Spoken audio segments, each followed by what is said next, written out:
Good afternoon, sir, and good afternoon, classmates. We are the Group 7, and today we will talk about the psychoanalytic theory of Sigmund Freud. So, Sigmund Freud was the founding father of psychoanalysis, a method for treating mental illness and also a theory which explains human behavior. So, first, what is psychoanalysis?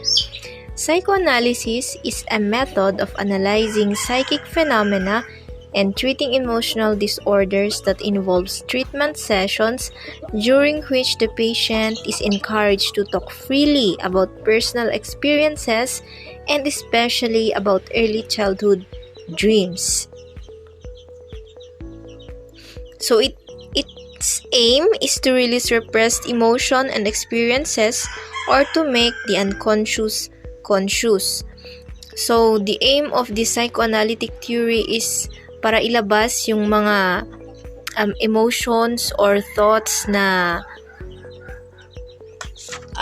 nakakaapekto sa pang-araw-araw na buhay ng isang tao. So, Freud believed that events in our childhood have a great influence in our adult lives, shaping our personality. For example, anxiety originating from traumatic experiences in a person's past is hidden from consciousness and may cause problems during adulthood. Ayan, so may malaking epekto yung karanasan natin in our childhood stage sa ating buhay as we grow older. So example, kapag yung bata is lumaki sa generanggas nga pamilya, syempre kapag lalaki yan, ganun din yung may papakita niyang behavior.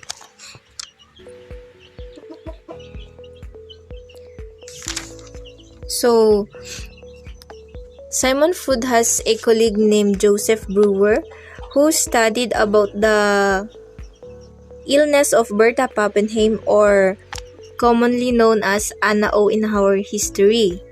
So, Pappenheim experienced a range of symptoms that include partial paralysis, blurred vision, headaches, and hallucinations.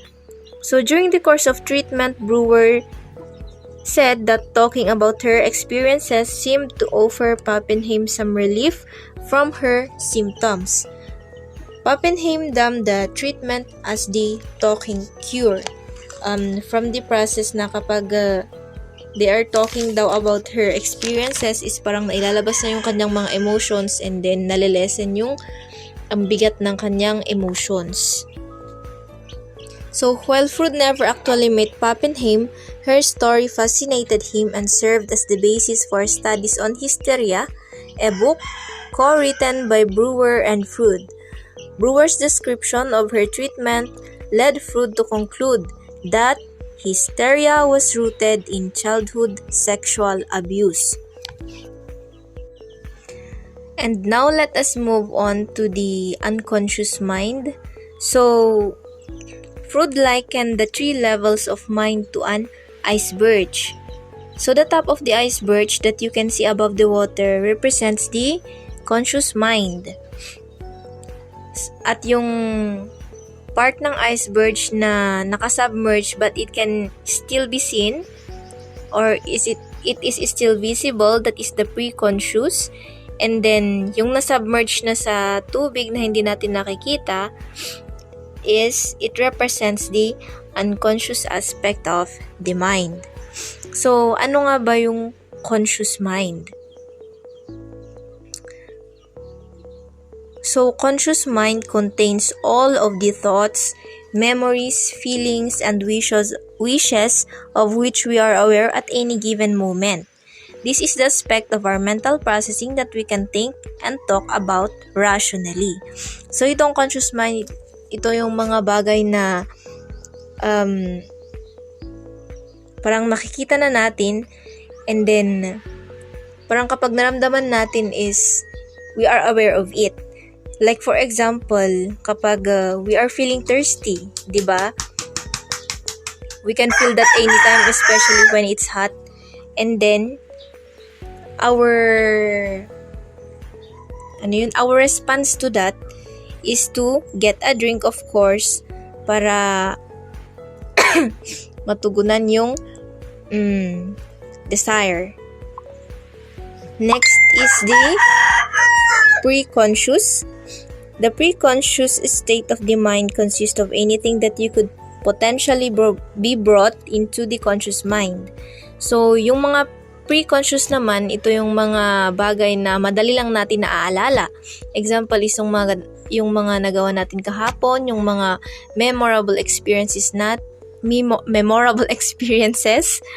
and then yung mga phone numbers, yung mga Facebook or email account, and other important agendas or schedules na pupuntahan natin. So, that is the preconscious. Parang nare-remind natin, naaalala, ganun. So, let's move on naman sa unconscious mind. The unconscious mind acts as a repository or a cauldron of primitive wishes and impulse kept at bay and mediated by the preconscious area. For example, Freud found that some events and desires were often too frightening or painful for his patients to acknowledge and believed such information was locked away in the unconscious mind. This can happen through the process of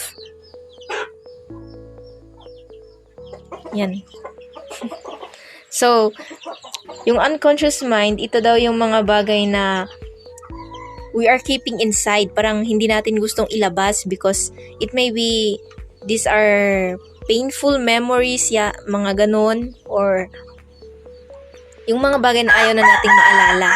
Example is yung mga traumatic experience, ganun. Yung mga sexually abused children is they're trying to hide or they are trying to forget that traumatic experience so that they can live normally. So, Freud believed that while the unconscious mind is largely inaccessible, the contents can sometimes bubble up unexpectedly, such as in dreams or sleep of the tongue.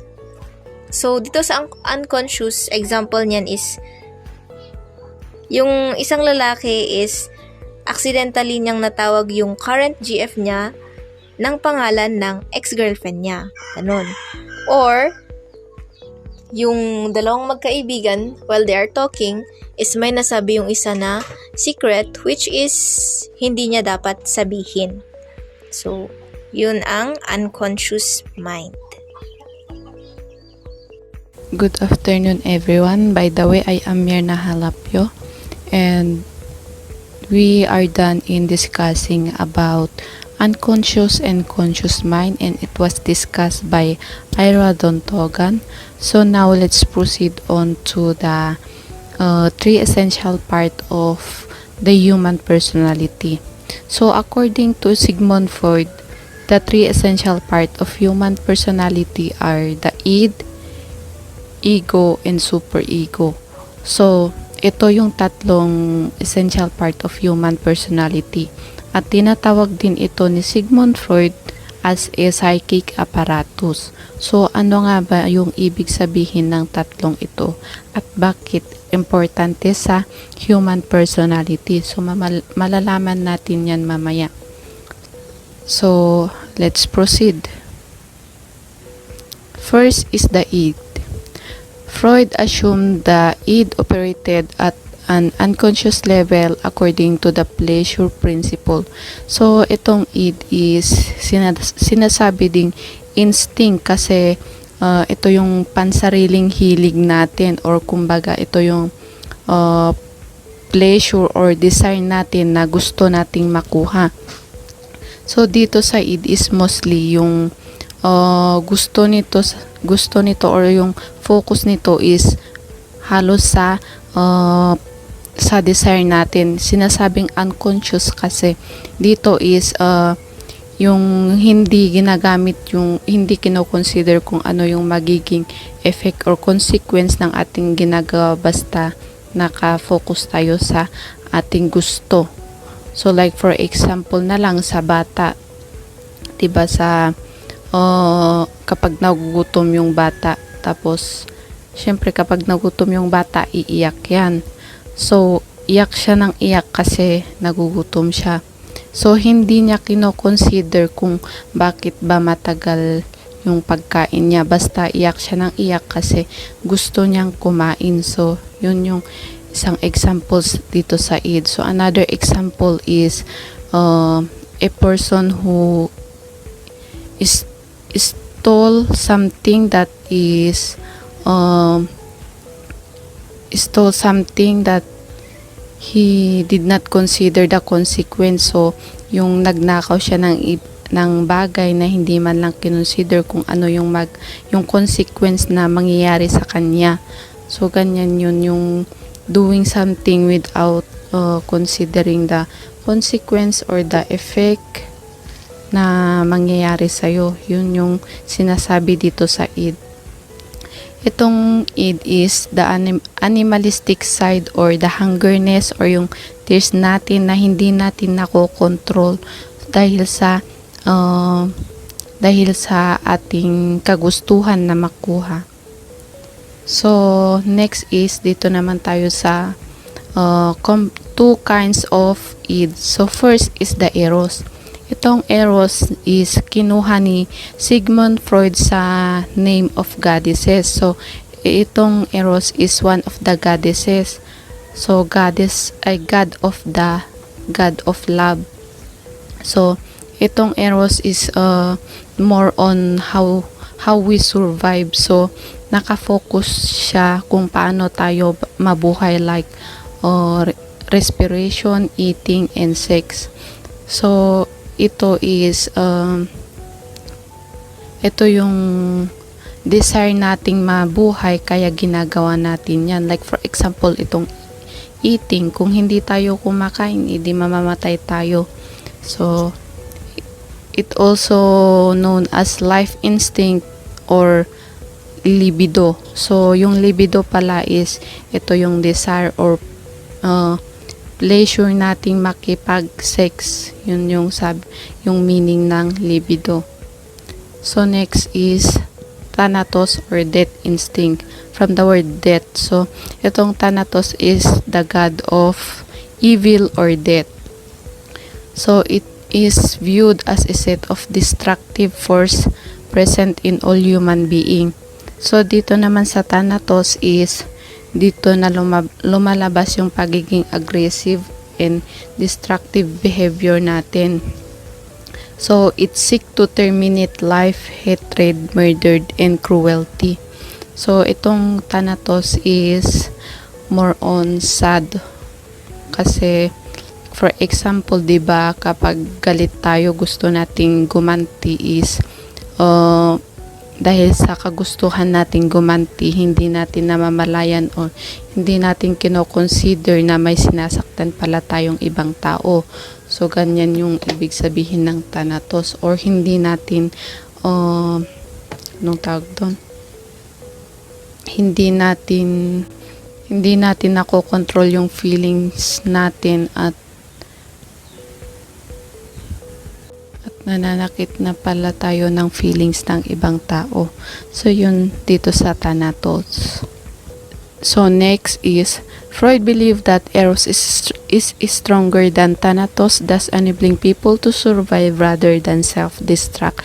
So si Freud is naniniwala siyang mas malakas si eros kaysa sa thanatos, or mas matimbang yung eros kaysa sa thanatos. So 'di ba, for example, tayong mga tao, so tayo is mas matimbang sa atin kung paano tayo mag-survive rather than self-destruct. So mas malakas sa atin yung mas mahalaga sa atin kung paano tayo mag-survive kaysa sa ma-distract tayo. So yun yung ibig sabihin ni Sigmund Freud dito. Next is superego. Superego developed during early childhood. So, yung superego daw is nade-develop during early childhood. So, ito is tinatawag din morality. Dito na papasok yung moral, or dito na is alam na ng batang ma-distinguish kung asan yung tama o mali, or kung ano yung dapat niyang gawin at hindi dapat gawin.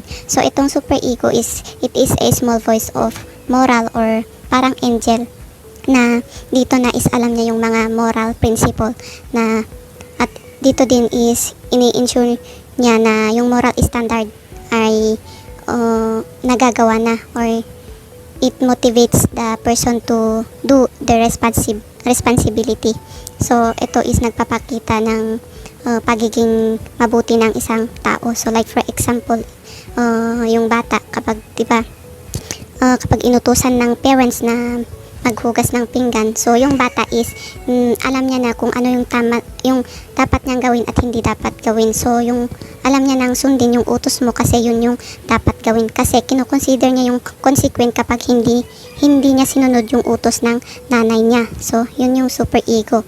Meron siyang alam niyang i-consider yung mga consequence, hindi tulad sa id na puro nakafocus lang sa pleasure or sa kagustuhan ng kanyang sarili. Hindi niya kinoconsider yung magiging consequence or magiging effects ng kanyang mga ginagawa. So yun yung super ego. And next is the ego. The ego's goal is satisfy the demands of the id in a safe, socially acceptable way. So itong id is the idea of ourself. So it also balance to satisfy both needs of id and super ego. Nagbabalance ng pangangailangan ng id at super ego. So siya yung namimili kung ano ba dapat yung gagawin niya, kung susunod sa id or sa super ego. So it has the ability to make a decision or to choose a decision no, kung alin doon yung mas better or alin doon yung mas magandang sundin niya.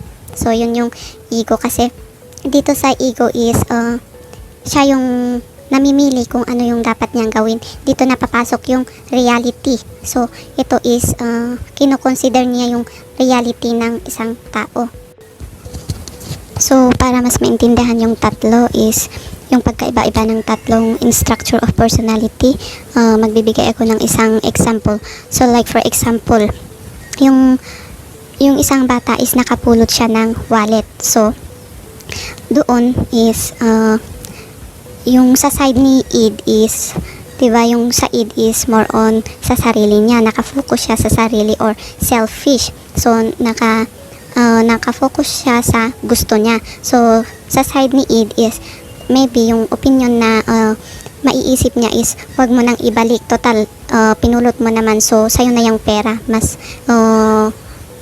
yayaman ka pa. So yun yung sa side ni id. Dito naman sa side ni super ego is papasok dun yung moralidad ng isang tao. So syempre dito is yung opinion or yung side niya is maybe sasabihin niyang ibabalik ko to kasi yun yung nararapat na gawin ng isang tao.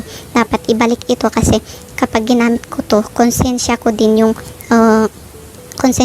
kapag ginastos ko tong pera na hindi naman sa akin. So yun yung side ni super ego. At dito naman sa ego is doon titimbangin niya kung ano yung mas matimbang, kung kay id ba or kay super ego, kung ano ba yung dapat masusunod, si id ba or si super ego. So papasok na doon yung reality. So that's all for my report. So before we will proceed to the next reporter, I'll just want to show you a video that will make you more understand my report. Short video. One of the most enduring and important ideas of Sigmund Freud was that the human mind can be divided into 3 levels of consciousness: the unconscious, preconscious, and conscious minds. My name is Robin Wallast, I'm a doctor in psychology, and in this video we will explore 3 personality structures, which are the id, ego, and superego. The id operates in our unconscious mind, which means that it is not accessible to our consciousness. The id is often pictured as a little devil whispering on your shoulder. He is selfish, instinctual, impulsive, and refers to an unconscious psychic energy that strives to satisfy basic needs such as sex, eating, and aggression. Specifically, the id is based on the pleasure principle, which demands immediate gratification by gaining pleasure and avoiding pain. Think about a newborn child who is crying because he seeks pleasure through food and attention with no regard to the consequences. He demands immediate gratification regardless of the burden caused to his parents. Next, the second personality structure is the superego, which is mostly unconscious and often pictured as the little angel smiling on your shoulder. He is like an internal judge who is based on the moral principle. He tells you what is right and wrong, what is socially acceptable to do, think, and feel according to real-world rules, moral, and norms. Finally, the third personality structure is the ego, which is basically our conscious self. The ego is who we think we are. It has the ability to make decisions. The ego operates on the reality principle. It is like an executive mediator who tries to satisfy both the needs from the id and superego in a realistic way. Let me give you a concrete example. Imagine that you have to study for an exam or you have homework to do. The id is based on the pleasure principle and immediate gratification, so when you will start studying, you will have thought like, this is boring, why am I doing this? And the id will put pressure on you to do something pleasurable like watching a TV series, going on social media, anything that will give you immediate gratification. Then, the superego is based on the moral principle and will act like a judge by giving you thoughts like, doing my homework is the right thing to do. I should do it for my career. And the superego will pressure you by rewarding or punishing you. For instance, you will feel proud like a good student if you study, or ashamed like a terrible student if you quit your task before finishing it. Between the id and the superego, you have the ego, which is based on the reality principle. The ego will find a compromise by analyzing both sides. That's right, this homework is a bit boring and I want to do something more pleasurable, but if I don't make it, I might fail my exam or my class. And so the ego will find a decision in a realistic way. This is how the three personality structures work. Thank you for watching. Let me know in the comments below your examples of the id, ego, and superego, and do not forget to feed my id with an immediate gratification by liking this video and subscribe to my channel. Stay safe and healthy. Bye. Psychosexual stages. In the highly repressive Victorian society in which Freud lived and worked, women in particular were forced to repress their sexual need. In many cases, the result was some form of neurotic illness. So psychosexual is yung emotional, behavioral, or yung mga emotional ng bawat pasyente sa sexual. So sa Victorian, which is dito sa na society, is nakatira si Freud at yung mga kababaihan na nagtatrabaho, and some or yung mga rehabilitated dito sa society na to para ma-obserbahan. At yung iba dito is napilitan na pumunta dito para mabawasan or ma-repress yung kanilang sexual need. So, karamihan dito sa cases na nandito sa society na to is resultan yung noong neurotic illness, which is yung neurotic illness is yung tinatawag nating pagkakaba, matatakutin, or pagka-nervyos. So, Freud sought to understand the nature and variety of the illness by retracing the sexual history of his patient. This was not primarily an investigation of sexual experiences as such. Far more important were the patient wishes and desires, their experience of love, hate, shame, guilt, and fear, and how they handle this powerful emotion. So, nakikita at inaanalisa ni Freud yung nature ng bawat pasyente niya na may ganitong sakit, at inaalala niya or trino-throwback or ini-investigate niya yung mga past history nila tungkol dito sa sexual history ng bawat pasyente niya. So, it was not this was not primarily an investigation of sexual experiences. So, hindi lang ito tungkol sa sexual experiences nila, hindi lang ini-investigate ni Freud yung sexual experiences nila in the past, but also tinitingnan niya din yung kaimportansyahan ng kanilang dito makikita yung kaimportansyahan ng ginagawa nila or sa kagustuhan nila or sa mga wishes nila. So, yung mga pasyente niya nakaka-experience syempre ng love, hate, shame, and guilt, at syempre yung takot. So, ang tanong ni Freud is, kaya niya ininvestigate yung mga past nila is to know na wow, paano nahahandle ng mga ganitong may sakit yung ganitong mga ka-powerful na emotion. So, yun yung rason kung bakit trino-throwback niya yung mga experience or past experiences ng mga patient niya. So, Freud believed that children are born with libido, sexual pleasure urge. There are numbers of stages of childhood during which the child seeks pleasure from a different object. So, Freud believed that children are born with libido. So, ano nga ba tong libido or libido? So, ito yung pagka-addict or pagka-gusto sa sex. Yun. So, parang pleasure na nila yung to interact with his partner or with other. So, these are the psychosexual stages. First is the oral, which is the mouth, sucking, swallowing. So, ito yung newborn baby, which is they only know how to suck or sa pamamagitan lamang ng may lalagay muna sa kanilang bunganga. So, sa sucking, sa pagdedede nila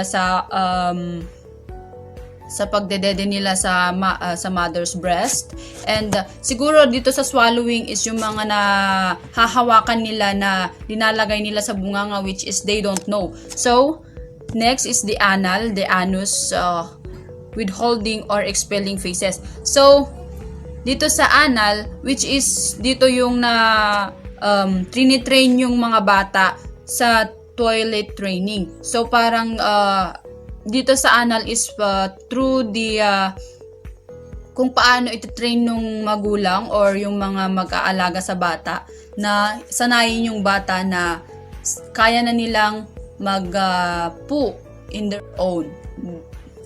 Phallic, the penis or clitoris masturbation. So sa phallic is dito na nila malalaman kung ano nga ba yung pagkakaiba ng babae sa lalaki. Doon na nila nakikita yung differences ng babae at saka sa lalaki. So, latent, little or no sexual motivation present. So, sa latent, dito siguro is sa latent parang alam na nilang makipag-interact through peers or sa mga taong nakakasalamuha na nila. So, genital, the penis or vagina, sexual intercourse. So, dito sa genital, siguro dito na yung adult yung adult to the death. Kasi, alam na natin kung paano, alam na natin yung tama at mali, alam na natin yung mga pasikot-sikot ng bawat tao. So, dito na yung nabubuo yung sexual or yung pakikipag-interact sa partner. So, fixation, oral, forceful feeding, depression, early weaning. So, example nito is yung smoking at dependent aggression. So, oral activities, yung parang yung mga nailalagay natin sa bunganga, yung mga nagagawa natin through using the mouth. So, anal, toilet training, to harsh, to lax, obsessiveness, tidiness, meanness. So dito nga sa toilet training. So, 'di ba pag nag-train tayo ng bata, pag hindi nila alam, syempre bata yan So, dito nabubuo yung obsessiveness natin para matrain sila. Minsan nagagalit na tayo. Yung ganung sitwasyon. So, phallic, abnormal family set up leading to unusual relationship with mother or father. So, dito sa phallic, ang alam ko dito sa phallic is parang gusto nila, for example, yung mother is mas priority pa rin yung asawa niya. So, parang nagkakaroon ng jealousy doon sa anak na gusto niyang i-replace yung father or vice versa. Dream analysis. Freud considered dream to be a royal road to unconscious, as it is in dream that the ego defenses are lower so that some of the repressed materials come through to awareness, albeit in distorted form. Dreams perform important function for the unconscious mind, serve valuable clues to how unconscious mind operate. So, dream analysis, dito yung parang parang sa nananaginip tayo. 'Di ba minsan pag nananaginip tayo, meron yung nababangungot tayo, 'di ba? Yun yung sometimes nababangungot tayo, kailangan may iba pang tao para gisingin tayo para hindi tayo matuluyan ng mabangungot. So, dito siguro yung nito si Freud is parang ito yung way para through problem solving din ito kasi syempre pag nababangungot tayo, ano ba yung mga dapat nating gawin para malabanan natin yung pagkabangungot. So, yun. So, in addition dito sa dream analysis, sabi niya dito, dreams perform important function for the unconscious mind and serve as a valuable clues to how the unconscious mind operate. So, itong dream analysis is, sabi ni Sigmund Freud, is dream may also serve as a problem solving function. So, tumutulong din ang ating dream para ma-solve or magbigay siya ng clue para sa iyong problema. So, like for example, di ba, minsan is kapag problemado tayo sa isang bagay is nananaginip tayo, pinaginipan natin yung problema natin, tapos nagkakaroon na tayo ng clue kung paano i-solve ito. Tapos, minsan pa is yung mga clue is nagbibigay siya ng warning sa atin, or like for example is may mangyayari sa'yo masama, di ba? Meron nagbibigay siya ng warning sa'yo para umiwas ka sa ganyang aksidente, kasi meron yung time na nananaginip tayo tapos nagkatotoo. So, yun, yung mga dream analysis is yun yung pag-analyze natin sa ating mga panaginip, kasi minsan is, 'di ba, tayo is parang binibigyan natin ng mga halaga yung dreams, kasi minsan is nagkakatotoo talaga yung ating mga panaginip. So, our dreams is valuable clues to how unconscious mind operates. So, nagbibigay siya ng mga clues sa atin upang ma-solve natin ang ating mga problema. So, like for example, kapag meron kang hinahanap, 'di ba?